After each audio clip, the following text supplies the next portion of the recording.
Assalamualaikum warahmatullahi wabarakatuh. Selamat pagi anak-anak. Gimana? Semua sudah siap pada pembelajaran kali ini? Nah, anak-anak sekarang dapat membuka buku pena kalian di halaman 6 sampai dengan halaman 10 ya. Baik, langsung saja Bu Puri mulai. Sebelum kita belajar, marilah kita bersama-sama membaca basmalah. Bismillahirrahmanirrahim.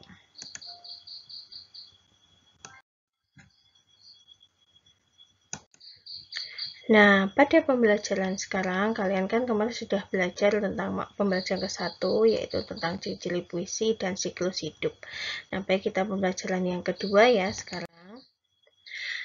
Nah, pembelajaran kedua kita di muatan SPDB menyanyi sesuai panjang pendek nada. Nah, untuk bisa menjadi penyanyi yang hebat, kita harus menguasai cara bernyanyi dengan baik. Untuk itu, kita perlu mempelajari banyak hal tentang teknik menyanyi. Salah satunya yaitu ketukan. Nah, apa sih itu ketukan? Ketukan adalah lamanya suatu nada dinyanyikan atau dibunyikan untuk menghitung nilai ketukan sebuah nada yang digunakan.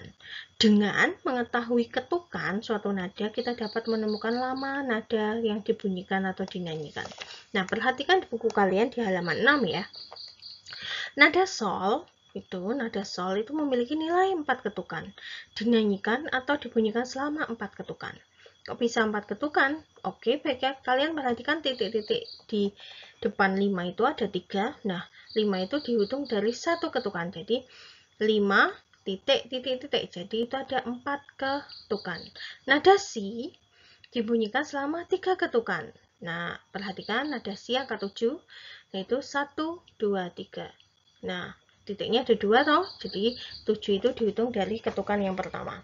Terus nada do itu cuma 1 ketukan. Nah, nada re dibunyikan selama 2 ketukan. Sudah paham? Nah, menyanyi sesuai panjang pendek nada. Untuk menyanyi sesuai panjang pendek nada itu perlu mengetahui ketukan ya tadi ya, ini 5 1 1 1 5 titik maksud pupuri itu dibacalah dihitung sama 4 ketukan. Nah, dimulai ketukannya dari awal bunyi sol misasinya 5 sol, misal sol 1 2 3 4 sol la si do, misal seperti itu. Nah, bunyi yang panjang dapat dibantu dengan lambang legatura. Nah, lambang legatura itu seperti apa? Nah, seperti lengkungan seperti ini.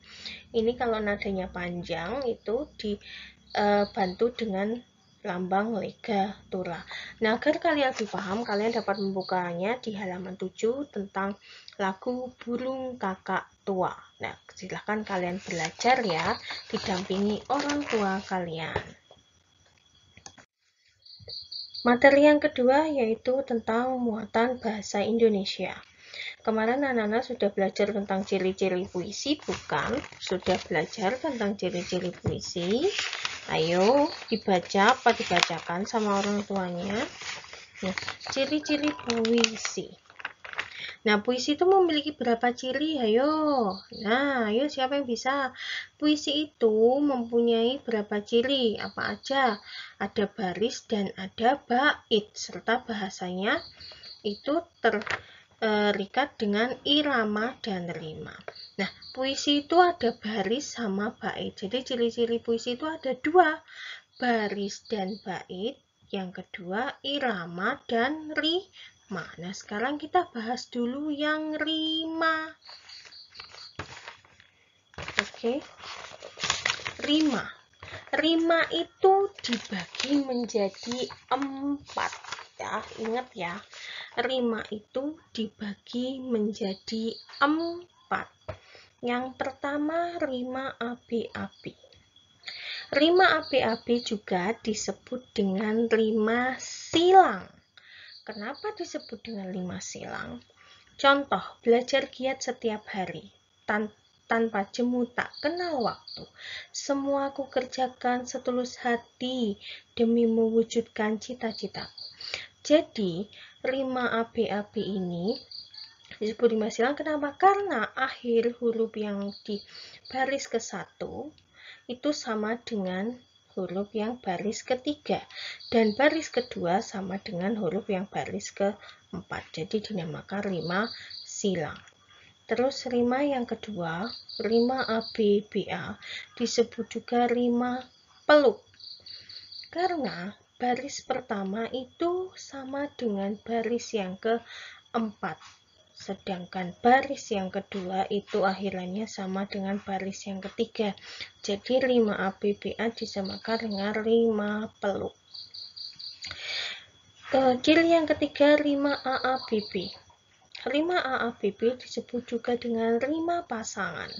Kenapa disebut dengan rima pasangan? Karena akhiran huruf baris yang ke-1 itu sama dengan baris yang kedua, dan baris yang ketiga sama dengan baris yang keempat.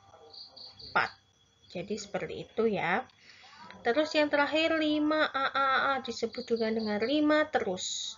Karena kenapa disebut rima terus? Karena setiap baris ini akhirannya sama atau dia tidak ada bedanya, yaitu sama. Terbang dengan burung besi, menembus langit tinggi, berkeliling seluruh negeri, menggapai mimpi, jadi pilot sejati. Nah, jadi ini ya, ini ciri-ciri rima itu ada 4. Rima AAA BAB disebut juga dengan rima silang. Rima ABBA disebut juga dengan rima peluk. Rima AABB disebut juga dengan rima pasangan. Rima AAA disebut juga dengan rima terus.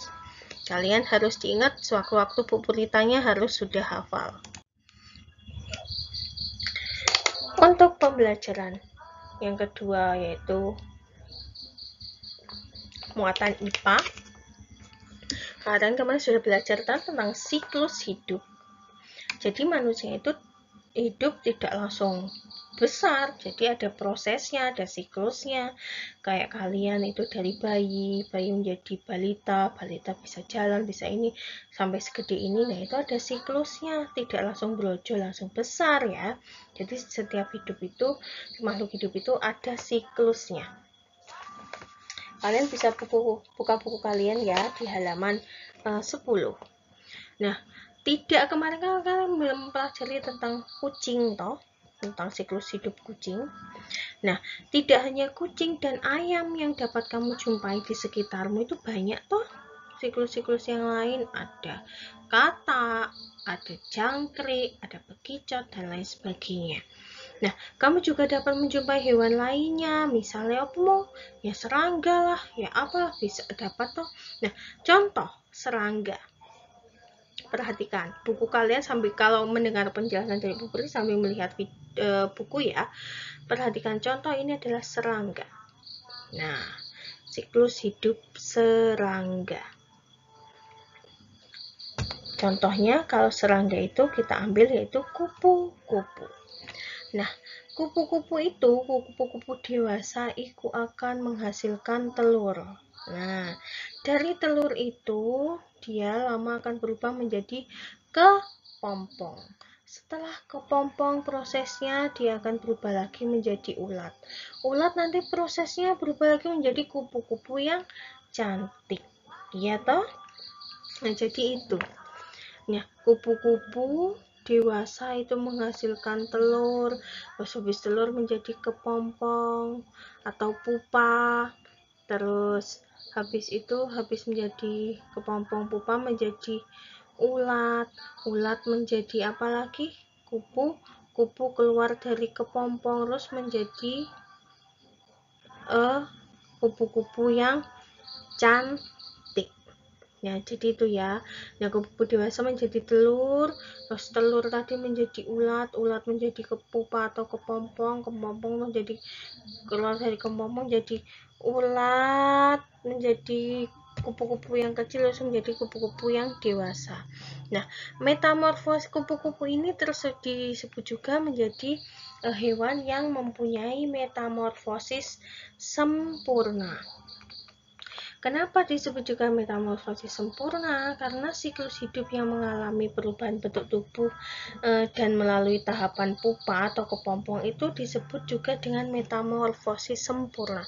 Pokoknya hewan itu yang proses siklus hidupnya itu mengalami perubahan bentuk menjadi pupa, itu dia termasuk ke dalam hewan yang mengalami metamorfosis sempurna. Nah, contoh lagi misal ini belalang. Nah, belalang itu prosesnya pertama adalah belalang dewasa. Nah, belalang dewasa itu dia bertelur. Habis bertelur dia menjadi nimfa 1, jadi anak belalang yang kecil. Terus menjadi nimfa 2, agak gede. Terus dia habis nimfa 2 ke nimfa 3. Nah, menjadi belalang. Terus dia habis menjadi belalang yang remaja, menjadi lagi belalang yang dewasa. Nah, belalang itu termasuk metamorfosis tidak sempurna. Kenapa? Jadi siklus hidup yang mengalami perubahan bentuk tubuh dan tidak melalui tahapan pupa atau kepompong itu disebut hewan yang metamorfosis tidak sempurna. Jadi seperti itu. Kalau yang kupu-kupu tadi termasuk hewan metamorfosis sempurna. Selain kupu-kupu apalagi toh, banyak sekali. Contoh Bu Puri ambil misal katak. Katak itu katak dewasa. Terus dia menghasilkan telur, ya toh, menghasilkan telur. Habis itu dia menghasilkan apa? Kecebong. Habis kecebong yang kecil-kecil itu menjadi katak yang kecil, habis kecil agak dewasa, terus dewasa lagi. Terus ada lagi nyamuk. Nah, nyamuk itu termasuk metamorfosis apa? Sempurna atau tidak sempurna? Ayo. Kalau nyamuk itu, ya jadi kalian nanti bisa cari-cari ya, tanya ke orang tua kalian apa aja sih yang hewan-hewan yang termasuk metamorfosis sempurna dan tidak sempurna. Pokoknya kalau dia mengalami tahapan menjadi pupa, itu pasti dia akan menjadi termasuk hewan metamorfosis sempurna. Tapi kalau yang melalui tahapan tidak ada pupanya atau kepompongnya, itu berarti dia termasuk metamorfosis tidak sempurna. Nah, ini contohnya. Ini ada nyamuk, ada kinjeng ini. Terus ada lalat, ada ini apa namanya ini, ayo ada yang macam-macam, kalau Bu Puri namanya hewan emas. Nah, dari sini kalian ayo sebutkan metamorfosis hewan berikut ini apa aja. Kalian silahkan belajar dan cari. Kalau sudah ketemu tulis di buku kalian ya. Setelah itu kerjakan tugas dari Bu Puri. Nah, muatan bahasa Indonesia di halaman 9 nomor 1 sampai 4. Terus muatan IPA ini kalian sebutkan ya. Nah, dari keempat hewan tadi silahkan kalian tambahkan ke muatan IPA tersebut ya. Tetap semangat ya nak, sudah semester 2, tidak boleh malas-malasan. Oke, sekian dari Bu Puri akhiri. Assalamualaikum warahmatullahi wabarakatuh.